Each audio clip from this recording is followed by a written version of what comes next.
That tower on the strip, the one you can see for miles, I hear it ain't sealed up no more. That tower on the strip, the one you can see for miles, I hear it ain't sealed up no more. Hey there. There was some kind of massacre at one of the ranger stations.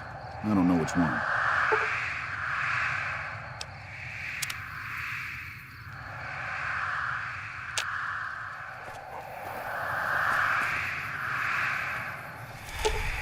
I'm sure you'll be fair and equitable, boss.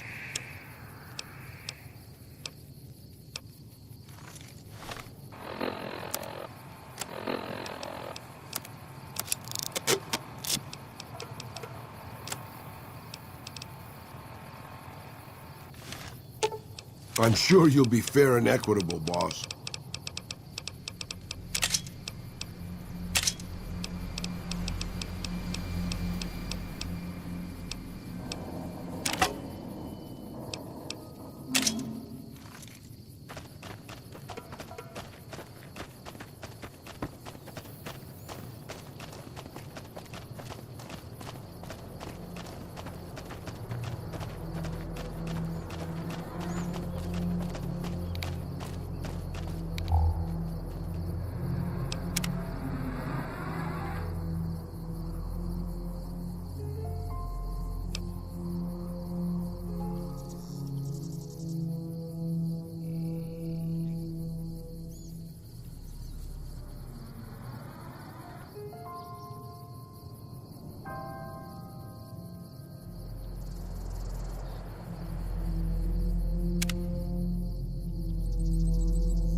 Whoa there, pal. You better slow down, or you'll get blown up like the rest of the idiots who thought they'd scavenge in Boomer territory. Now that I've got your attention, might you be interested in a little information? It'll cost you, but it's well worth the investment. Whoa, simmer down. I'll tell you, I'm a gambler and a scavenger. I've made some cash from gambling and some cash from reclaiming goods that are no longer being used. Now, do you want my help or not?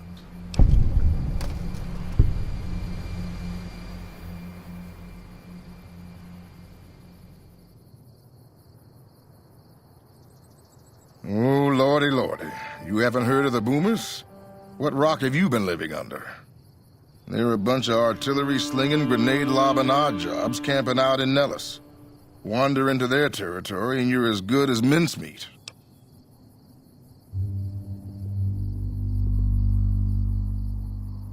There is a way, and I'll tell you. For a little wager. Well, I know the secret to get past. If you make it back alive, I'll double your money.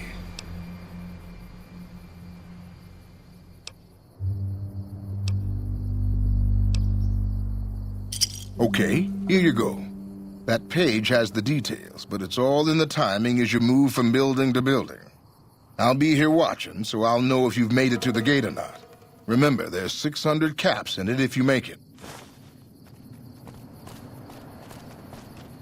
I keep hearing about some courier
Okay.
Hold it right there. Don't you move. How the hell did you survive that bombardment? But I had you zeroed in the whole time. Nobody's that fast. Move a muscle now and I'll blow you to pieces. Then just stay where you are. Raquel will be here any second. I'll take this from here. I'm Raquel, Master-at-Arms for the Nellis homeland. Mother Pearl, our eldest, wishes to speak to you.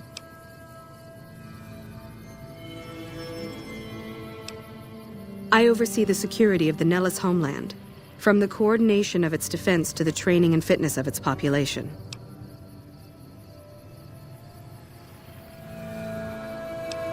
I wasn't the one firing the howitzers.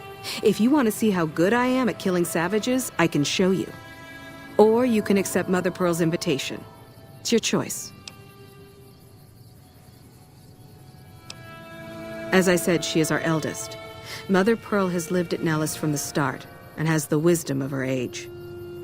She said that this day would come, and that any savage to reach our gate should be brought to her.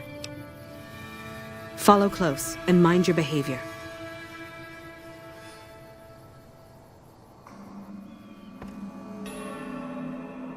Welcome, child. Took your sweet time getting here, didn't you? I've been waiting a good 5 years for an outsider to come along and visit. Those howitzers of ours aren't just for entertainment, child. Explosive ordnance is what keeps the savages at a distance. Except you. There's something special about you, child, and it was the howitzers that gave you a chance to show it. Oh, so many ways. Small ones to begin with, so we can get used to what it's like to have a outsider around and about. Should that go well, maybe you can help in big ways, too. We'll have to see.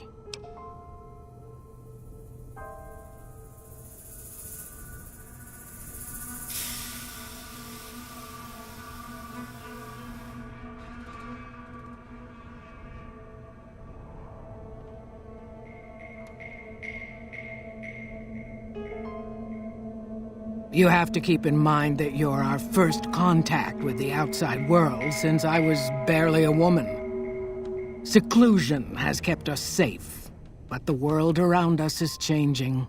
Neon lights in the distance, patrolling robots, soldiers. My youngers think our guns can keep out the world, but I think we need to let it in just a little, or become its victim. You're that little bit of the world, child. Welcome to Nellis. You picked a good time to stop by, for we're swimming in problems. My youngers can tell you all about it. Raquel could use help with the bug problem. Doc Argyle has wounded he's tending to. And Loyal and Jack might be looking for help with some repairs. Or you could just go see Pete at the museum and hear the story of our people. Come and go as you like, help or don't help, I leave it up to you. But I hope you'll show my youngers that not every outsider needs to be blown up. Hey, Hey, that thing is housebroken, right? Mother Pearl's instructions are clear. You can move freely around Nellis, and artillery spotters have orders not to fire on you. These are extraordinary privileges. Don't abuse them. Long story short, the power failed a few days ago because giant ants have tunneled into the generator room and set up a nest. I led a team down to exterminate them, but there were so many of them. We lost. 2 killed, 3 wounded. Personally, I think it's more than a savage can handle. But if you want to kill those ants and switch the power back on, feel free.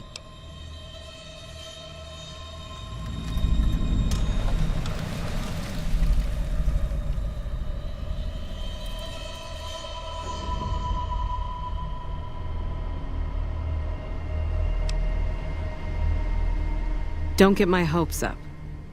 One other thing. The ants must be eating gunpowder from the munitions down there, or something. They exploded when hit by a flamethrower. One of us was using a laser pistol. Same thing. Bullets seem okay, just don't hit the artillery shells. Loyal's been working on some kind of weapon to use against them. Maybe you should check with him.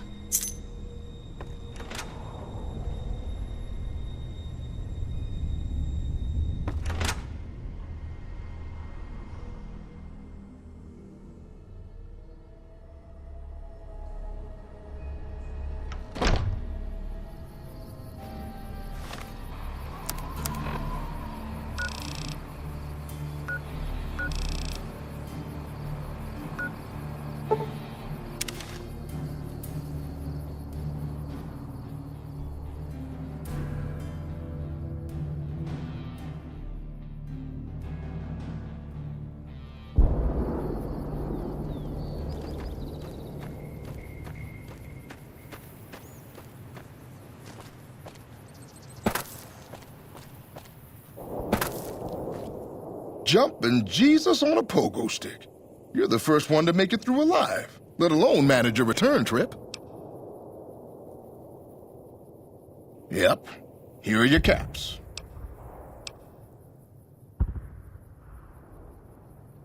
You drive a hard bargain. Here you go. Have a nice day.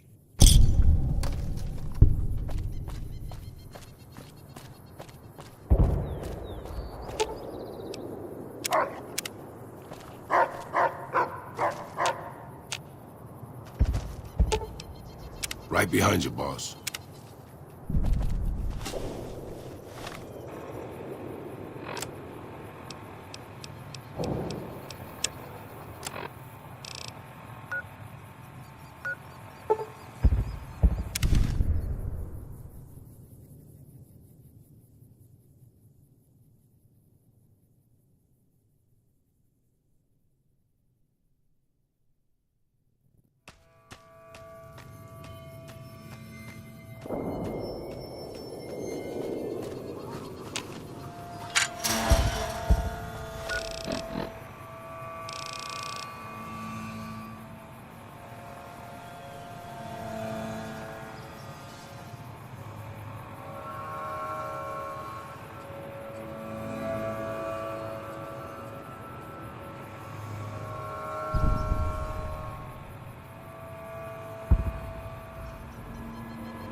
Hello.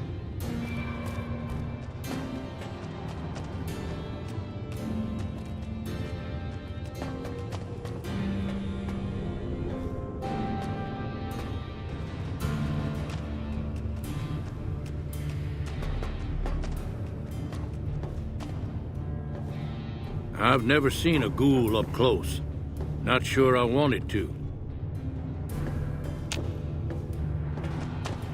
I hope Pearl knows what she's doing, letting you wander around Nellis as you please.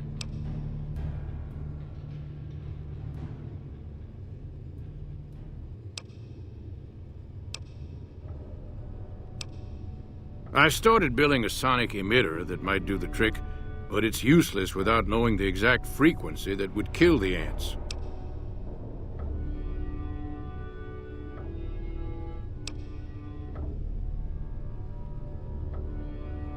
If you're willing to take the risk, be my guest.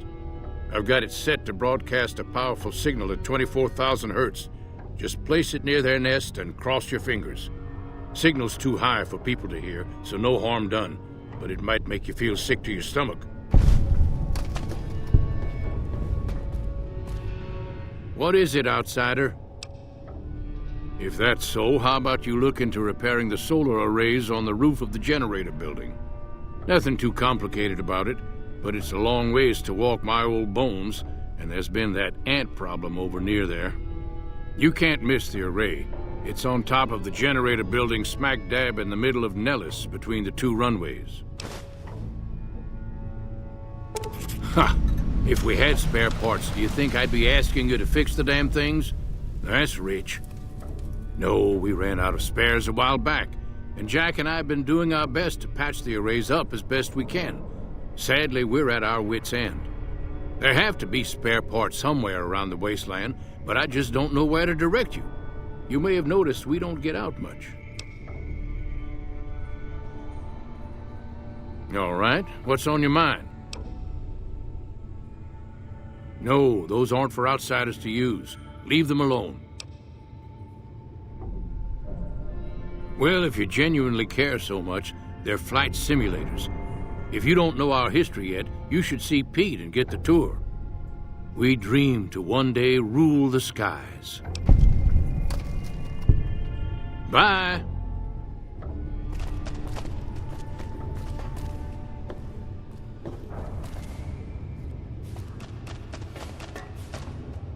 That's a good thing to see, huh, boss? That loyal guy. He's getting up there in years, but he still finds a way to make himself useful to his people. If you ask me, that's better than withering away all alone or holding on to some faded piece of glory from your past. Yeah, that's what I thought too. Old history, boss. After the fire, I knew my sister and I couldn't stay at Hidalgo Ranch anymore. The refugees still wanted me dead. They even put a bounty on me. I remember how scared Rafaela was. I told her if she came with me, we'd see the vaqueros. She used to love the rodeo, especially the trick riders. We figured maybe we could find help in Mexico City. We were young. We didn't know what had happened, really. We didn't understand about the bombs.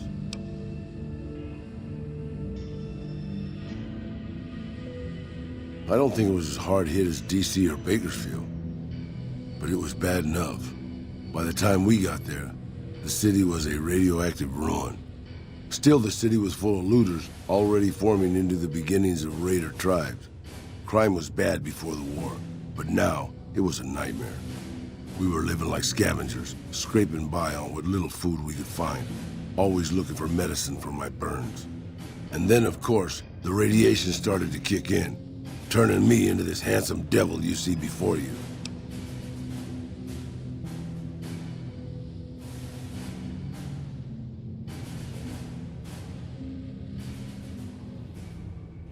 You're a poet of understatement, boss.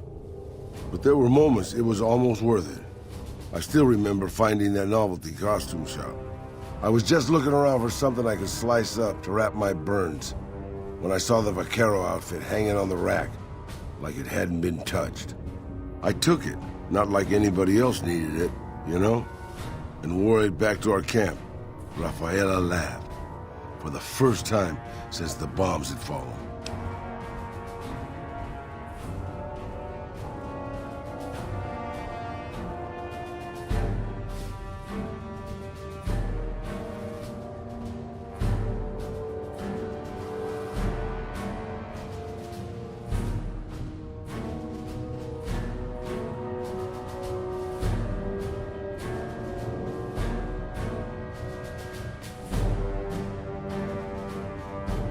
It was. I started to build up a legend. Sometimes it headed off trouble, but most of the times it just started more. Young punks looking to prove themselves would come looking for me, but my eyes were sharp and my guns were quick. For a while, it seemed like we might even survive it, until Rafaela. She went out to find some food one day. I was sick, so I stayed at our camp. I guess it must have been the beginning of radiation poisoning. Anyway, it was supposed to be safe, but some raiders happened to pass through where she was scavenging. I won't speak of what they did to her. When I found her body, the only way to recognize her was this funny little scar on her knee from when she was a little girl. Terrible doesn't begin to cover it, boss. I let my whole family down. First the ranch, now Rafaela. I was the last Tejada. I guess maybe I went a little crazy then. I took my guns and went back to that market. I didn't have many bullets, but I had enough. After the raiders were dead, I salvaged what I could from the store. I was tired. I just wanted to be alone forever. I left Mexico City behind. I made my way out to the Gulf Coast. Eventually, I found an old Petro Chico refinery nobody had claimed. I stayed there for a little while, and I thought a lot about my life. I thought about the guns I'd lived by and what they'd gotten me. I decided my guns hadn't gotten me anything, and it was time to give it up. I took off the old vaquero outfit and put on a Petro Chico jumpsuit. The name tag said Miguel, so I started using the name myself. Eventually, I made it to Arizona. That's another story, boss.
Any word on Station Charlie? Right now, a whole lot of sitting on my keister and counting cracks in the ceiling. I wouldn't wish it on anybody. On better days, I help keep the peace. A few years back, we get a tip that some Legion slavers were holed up in this burnt-out house a few clicks from where we were stationed. We get there and it's deserted. No sign anyone's been there. I mean, nothing. As we're leaving, I hear something behind me. I turn around and there's this kid, just skin and bone, and he's looking up at us and he's scared half to death. Been hiding in a closet. I go to grab him out of there and I notice he's holding something in his hand. He shuts himself back in the closet and that's when I see the grenade he's left by my feet. They do it a lot, the Legion, using... Anyway, that was the first time. Second time, I fell down those stairs in front of the motel.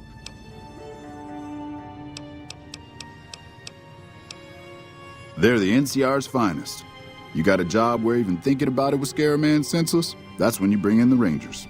And if you see a squad of veterans, guys who are in their black armor, well, you won't find a more beautiful sight.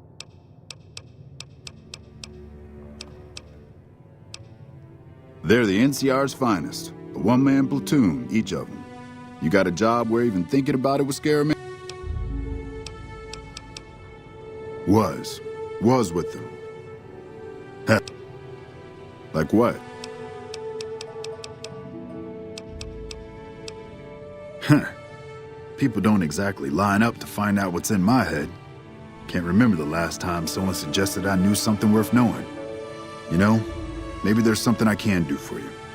Since you've gone to all the trouble of flattering a crippled old soldier, there's a move we have in the Rangers for knocking an opponent off his feet. Saved my butt a bunch of times, maybe it will for you too. Let me show you how it's done.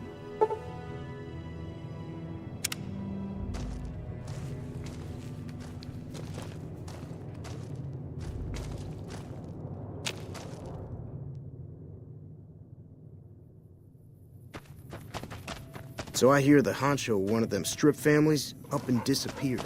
Poof. Yeah, go find his body someday.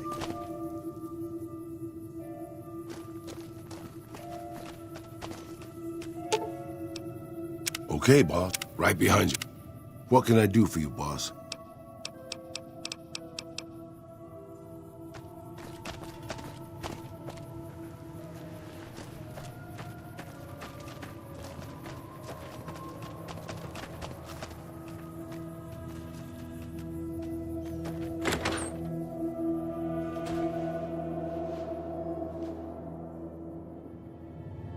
Hey, welcome.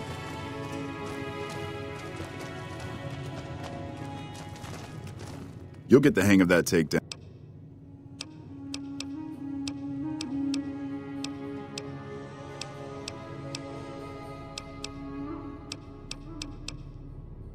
Hell.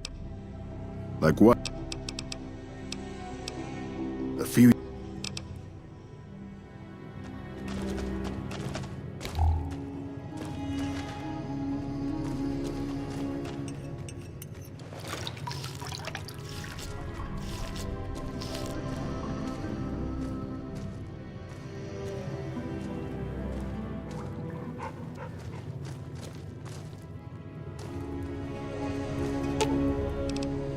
Okay, boss.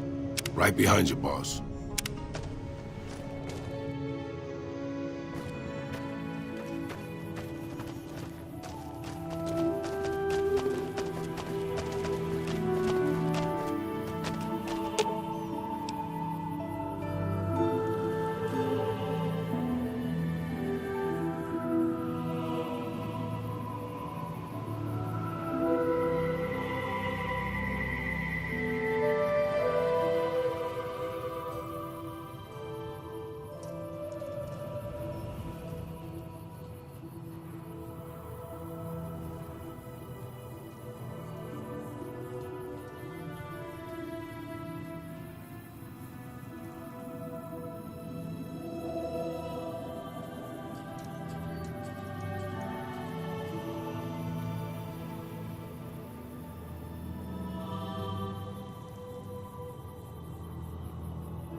Have you reconsidered our offer to bug Mr. House's data network?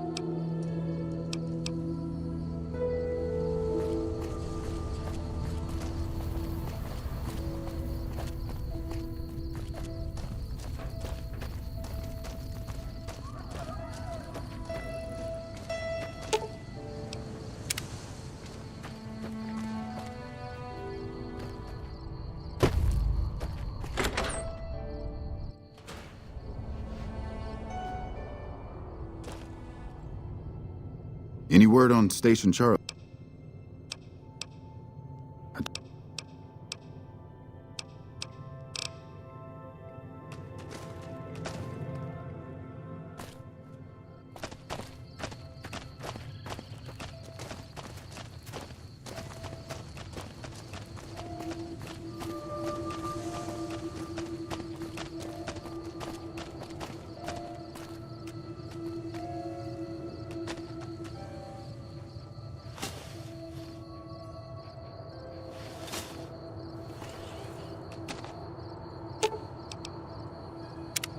What can I do for you, boss?